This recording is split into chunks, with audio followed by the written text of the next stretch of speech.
So we're going to do Cramer's rule here. So the first thing that we're going to do is we are going to find the determinant of this matrix. So why don't you guys do that while I am doing it. So again, we're going to find the determinant of our matrix.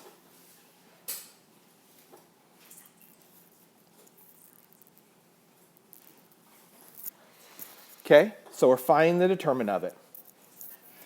So for me, I get 9 times negative 5 is negative 45. And I'm going to subtract from that 3 times 4, which is 12. So the value of my determinant is, and I'll put it underneath here,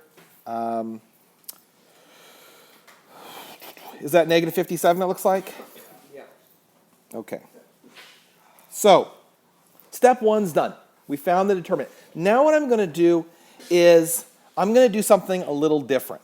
So what I'm going to do is I'm going to take this first column right here.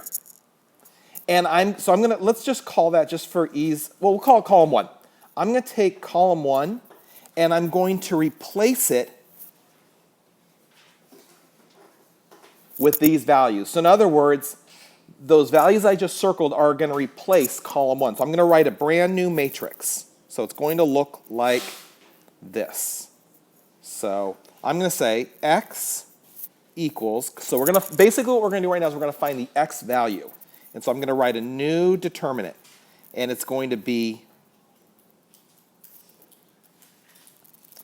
the answer column. So I'm replacing my x values with that answer column, and I'm just going to keep my y values. Whoops. Let's not do that. So, and I'm going to divide that by the value I just found. So that determinant value I just found. Okay? So now I'm going to go through and do the normal thing. I'm going to go find the determinant of that numerator. So negative 6 times negative 5 is positive 30. And negative 4 times, negative 21 times 4 is negative 84. And so x equals, well, let's see, 30 minus 84 is, how about 114? That sounds good. Divided by negative 57. So x equals negative 2. I'm going to do the same thing to find, so now I found x. I actually have the value of x. So now I'm going to go find the value of y.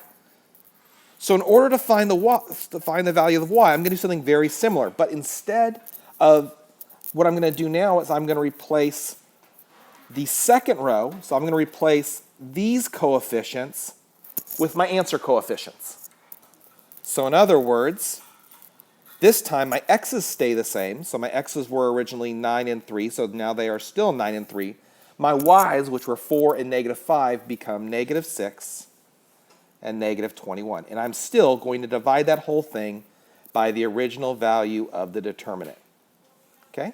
So at this point, we are doing the exact same thing we just did. We are now solving for y, but we're going to go find our determinant. So 9 times negative 21 is negative 189 minus a negative 18. That's over negative 57. And we should get negative 171 over negative 57, which I'm going to say is 3. So our answer, our solution for the system of equations is negative 2, positive 3.